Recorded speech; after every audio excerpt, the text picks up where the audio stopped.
ও মা, বলি কখন থেকে ভাত বেড়ে বসে আছি, ভাতগুলো যে নষ্ট হয়ে যাবে। সেই রাত থেকে ভাতগুলোই জল দেয়া রয়েছে, এসে খেয়ে নিন না মা। আমি আর কতক্ষণ বসে থাকবো বলুন তো? হ্যাঁ গো, তুমি এসে খেয়ে নাও না।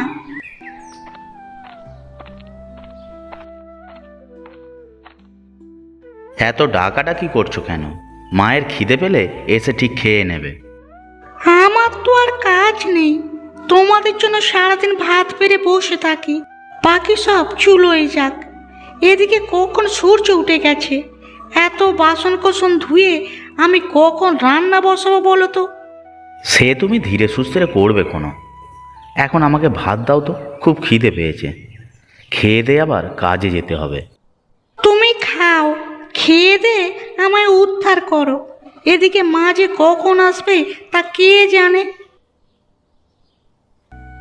সে কি, আজও পান্তা ভাত? কি করব বলো? আমারও কি রোজ রোজ একই খাবার পাতে দিতে ভালো লাগে? কিন্তু মায়ের যে আদেশ, সকালে পান্তা ভাত ছাড়া আর কিছু খাওয়া যাবে না। তাই বলে শুধু এই পেঁয়াজ আর নুন দিয়ে পান্তা ভাত খেতে ভালো লাগে? সাথে তো একটু আলু সেদ্ধও দিতে পারতে। আলু সেদ্ধ কি আর তেল নুন ছাড়া খেতে পারবি খোকা? আর বাজারে যে হারে জিনিসপত্রের দাম বাড়ছে, রোজ রোজ এত কিছু খেলে সংসার কি চালানো যাবে? এই তো মা এসে গেছে। তা এত সকালে কি করছিলে মা? আসতে দেরি হলো এত? তোমরা কি কিছু করতে দেবে? সকালবেলা উঠে কোথায় একটু ভগবানের নাম নেবো তা না, শুধু ডাকাডাকি। ডাকবো না? পান্তা ভাত নিয়ে কতক্ষণ বসে থাকা যায় বলুন তো? পরে তো আবার ভাত নষ্ট হয়ে গেলে আমারই দোষ হবে। হয়েছে হয়েছে মা, তোমায় আর দোষ নিতে হবে না। তাও বাবু, খেয়ে তোমায় উদ্ধার করি।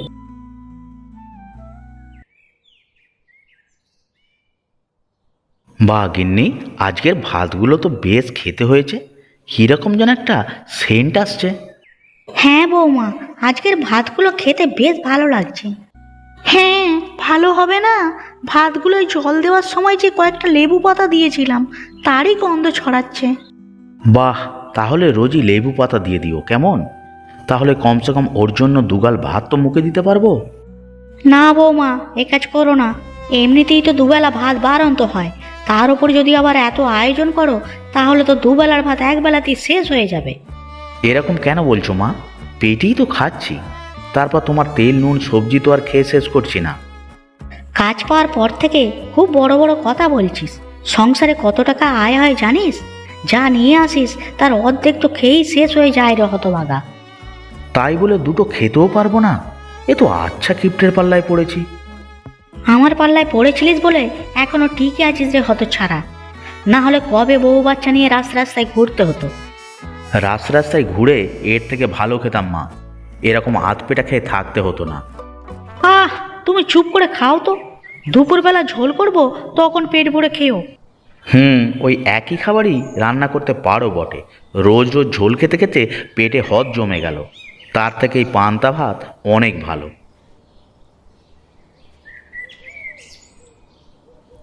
গিন্নি, ও গিন্নি, কোথায় গেলে? তুমি যা বাজার বলেছিলে তা নিয়ে এলাম, দেখো তো সব ঠিক আছে কিনা। তা এতক্ষণে আসার সময় হলো তোমার? দেখে মনে হচ্ছে তো পুরো বাজার একেবারে তুলে নিয়ে এসেছো। আরে না না, সারা বাজার কেন তুলে আনবো? তুমি যা যা বলেছো তাই নিয়ে এসেছি। ঠিক আছে বাবা, ওখানে চাটাই পাতা আছে, বসে পড়ুন। সকালে টিফিনটা করে খানিকক্ষণ বিশ্রাম নিয়ে নিন। না বৌমা, এখন আর পান্তা ভাত খাবো না। রান্না হলে বলো, একেবারে গরম ভাত খাবো। কি রাজকুমার এসে গেছেন? পান্তা ভাত তার মুখে রোচে না। রোজ তাহলে না খেয়েই থেকো, আমার তাহলে খরচ বাঁচবে। তোমার খরচ যথাসাধ্য বাঁচিয়ে চলার চেষ্টা করি গিন্নি। প্রত্যেক দিন দুকোষ পথ পায়ে হেঁটে বাজার নিয়ে আসি, এটা কম কিসের? হয়েছে হয়েছে, এত আদিক্ষেতা করতে হবে না। এখন দেখি তো কেমন বাজার নিয়ে এসেছো তুমি। হ্যাঁ, দেখো দেখো, ভালো করে দেখো।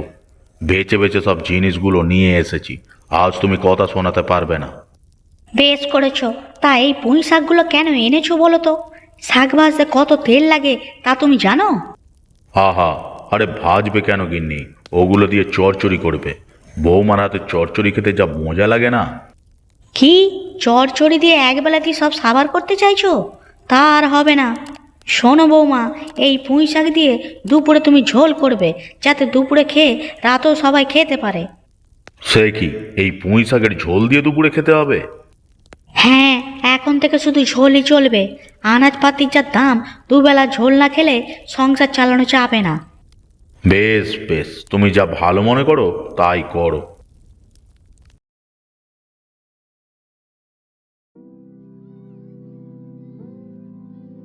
হ্যাঁ গো, শুনছো? আমাকে এক কাপ চা দিতে পারবে? মরণ, দেখছো না আমি সোয়েটার বুনছি? চা খাওয়ার ইচ্ছা হলে দোকান থেকে গিয়ে খেয়ে আসো।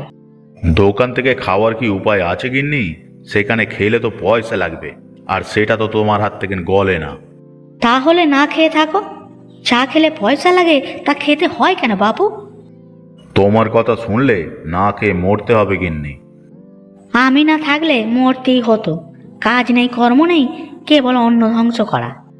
আমি তো কেবল অন্ন ধ্বংস করছি, তোমার মতো অন্যদের ওপর অত্যাচার তো করছি না।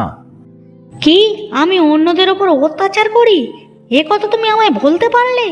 দাঁড়াও, আজ রাকেশকে ডেকে এর একটা বিচার করছি। মা, ও মা, কোথায় আপনি? হে কি, তুমি কেন? আমি তো রাকেশকে ডেকেছি। আপনার একটা চিঠি এসেছে মা, সেটাই দিতে এসেছি। চিঠি? এখন আবার কে চিঠি পাঠালো? কে আবার? সায়ন্তী হয়তো পাঠিয়েছে। দাও তো দেখি, পড়ে দেখি।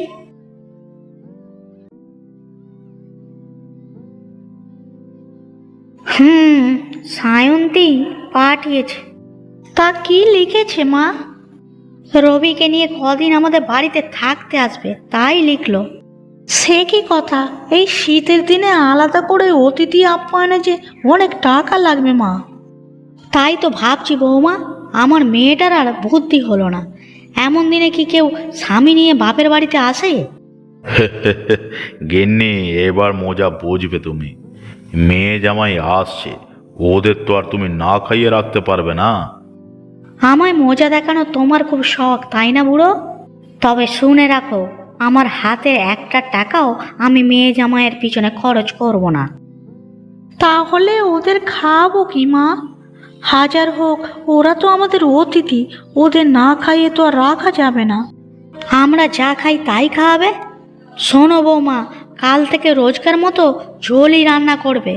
আমি যদি কখনো বলেও ফেলি মাছ মাংস রান্নার কথা, তুমি কিন্তু তা রাঁধবে না। দুবেলায় ঝোল দিয়ে ভাত দেবে, কেমন? ঠিক আছে মা, তাই করব।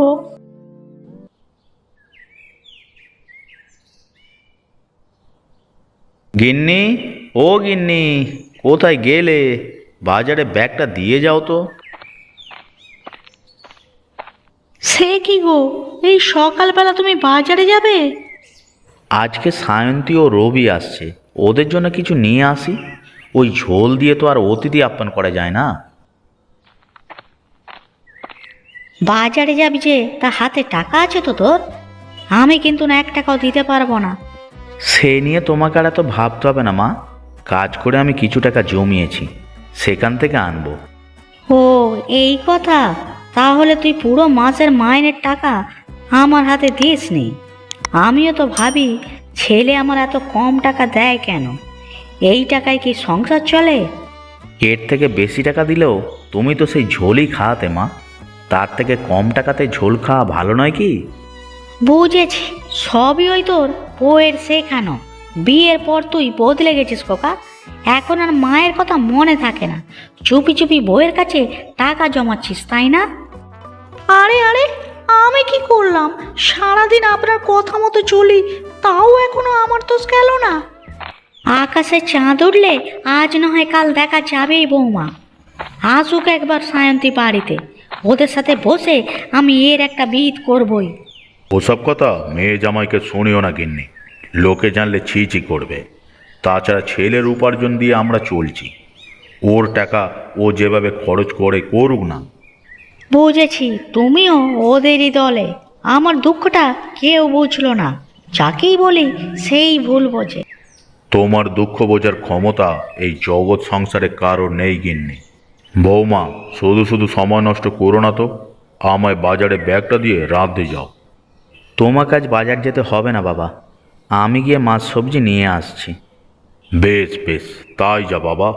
আমি তাহলে এগিয়ে গিয়ে দেখি মা আমার কত দূর আসলো।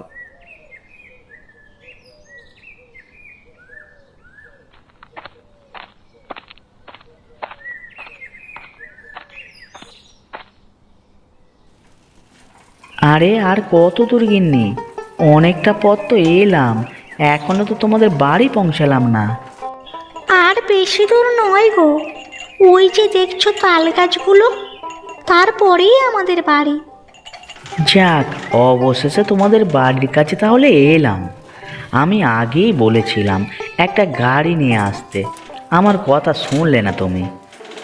এই মাটির রাস্তা দিয়ে ওইসব বড় গাড়ি চলবে না, কাদাতে চাকা পুঁতে গেলে আর এক বিপদ ঘটবে। দিদি ভাই, গাড়ি আর যাবে না, এবার আপনাদের নামতে হবে।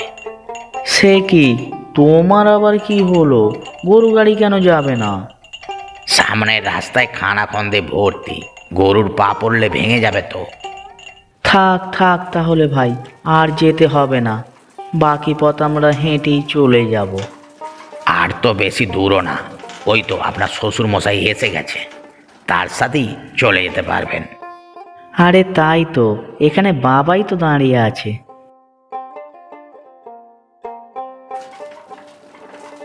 আরে জামাই বাবা যে, তা পথে আসতে কোনো অসুবিধা হয়নি তো?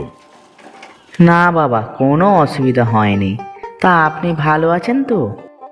হ্যাঁ বাবা, ভালো আছি। তা তুমি ভালো আছো তো? হ্যাঁ বাবা, আমিও ভালো আছি। চল মা, ঘরে চল। আমি তোদের জন্যই এখানে এসে দাঁড়িয়ে আছি। ওদিকে বাড়ির সবাই অপেক্ষা করছে কখন তোরা আসবি। আমিও তো তোমাদের দেখার জন্য অনেক দিন ধরে অপেক্ষা করছিলাম, ও ছুটি পায় না তো, তাই আসতে পারিনি। এবার যখন এসেছিস কিছুদিন এখন থেকে যাবি। চল বাড়ি চল। হ্যাঁ তাই চলুন বাবা।